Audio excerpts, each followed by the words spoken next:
The human body, the most beautiful and artistic machine ever created. This biological form, when animated by the most powerful force in the universe, life, transforms from a mere machine into a vibrant, creative being.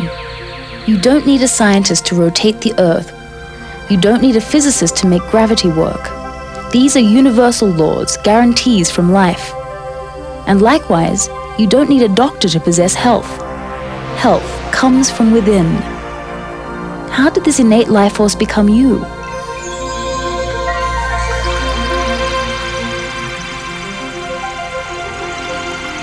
Shortly after the egg and sperm united, forming a single cell, it began to divide rapidly.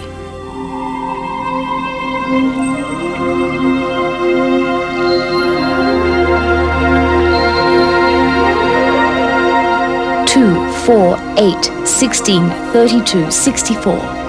Within days, this mass of rapidly dividing cells began to transform into you.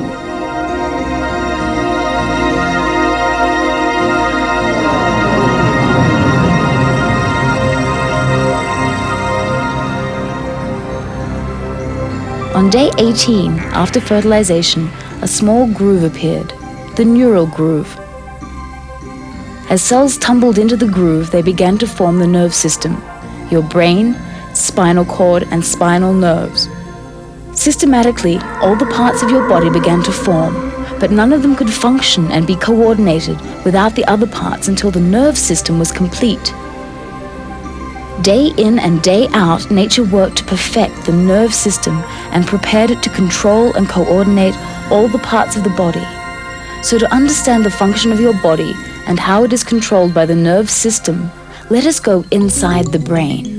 The brain is composed of 3 modules: the brain stem, or primitive brain, the cerebellum, or the hind brain, and the cerebral hemispheres, more commonly known as the forebrain. In the brain stem are the delicately balanced control centers for your basic drives, such as survival, respiration, digestion, the feelings of anger and pleasure, and reproduction. Also located here are the centers that control and coordinate the functions of all your tissues, organs, and systems. The cerebellum, or hindbrain, controls the functions of coordination, fine muscle movement, and balance. And finally, the third module of the brain, the cerebral hemispheres, controls consciousness, attitude, learning. These control centers also provide you with memory, language, and speech. In order to keep the brain in constant communication with the body and the environment, miles of fine transmission lines were developing along with the brain, the spinal cord. Branching off the spinal cord were the spinal nerve roots, which repeatedly divided until the nerve system was in contact with every cell of the body. Once the nerve system was complete, the body began to function in a coordinated, harmonious symphony called health. So health is not how you feel, it's having all the parts of your body functioning properly throughout your life. Since we can't replace missing parts, the key to health is function, which we know is controlled by the nerve system. To protect the delicate nerve system, the body built a hard, bony casing called the skull. Around the brain stem and spinal cord, nature designed the 24 separate bones of the spine to provide a hard, protective covering and the ability to move. From the back, the spine appears relatively straight, but from the side, 4 curves are vital to normal spinal function, movement, and a healthy nerve system. In between the spinal bones are discs that act to separate them and to absorb the hundreds of traumas our spine and nerve system are subjected to daily. Powerful muscles soon developed, providing graceful movement of the spinal bones, plus the sacrum and pelvis, that are critical to nerve system well-being and therefore your body's coordinated health expression. What would happen if we interfered with the nerve system?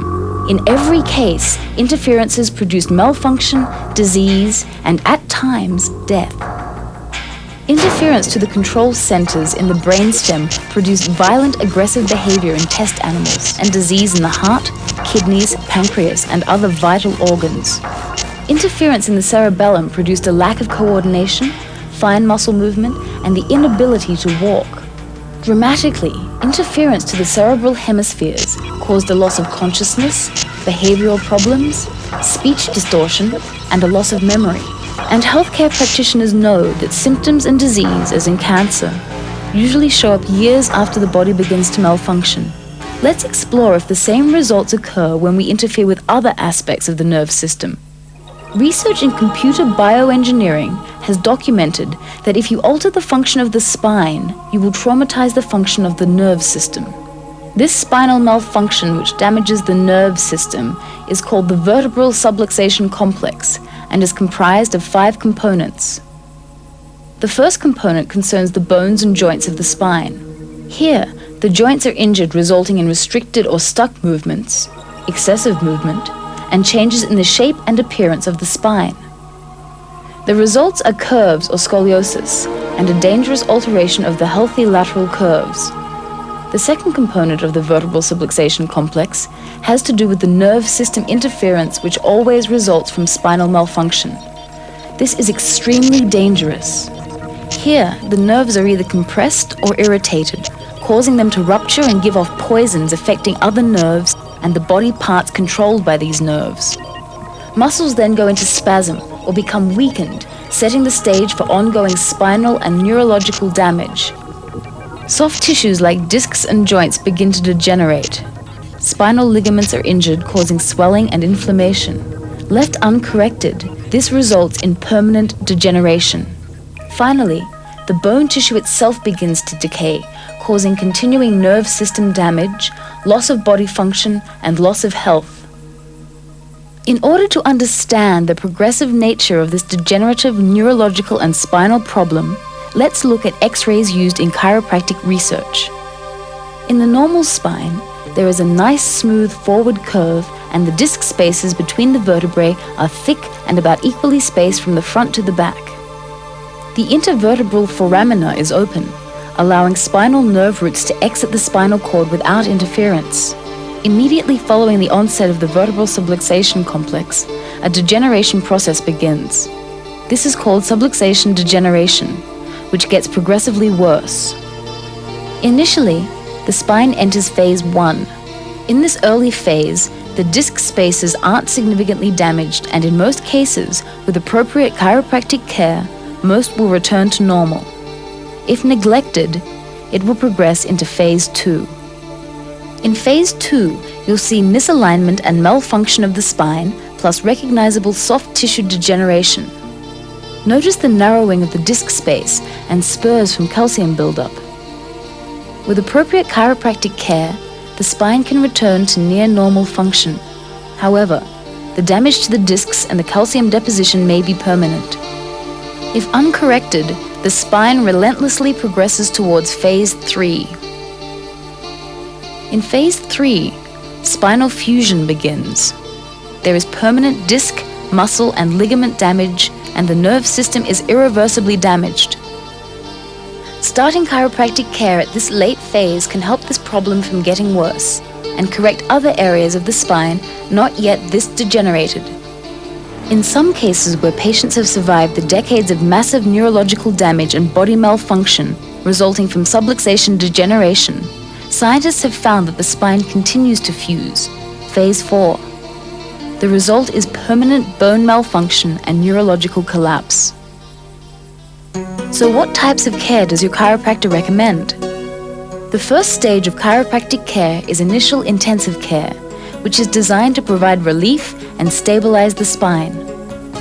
Initial intensive care works on reducing the most recent episode of vertebral subluxation complex or spinal injury, and has proven to be highly successful in providing relief without the use of drugs and surgery. Then begins reconstructive care to maximize spinal and neurological function. Here, the goal is to correct the many years of subluxation degeneration damage. As you could expect, this takes longer than simply providing relief. Obviously, a complete return to normal may be impossible if there's been decades of damage, and this is why it is so important to have children under care. The third and most exciting aspect of chiropractic is wellness care, which is designed to allow the body and mind to continue optimum capacity and development throughout life. Your chiropractor is concerned with your immediate problem, with re-establishing optimum nerve system function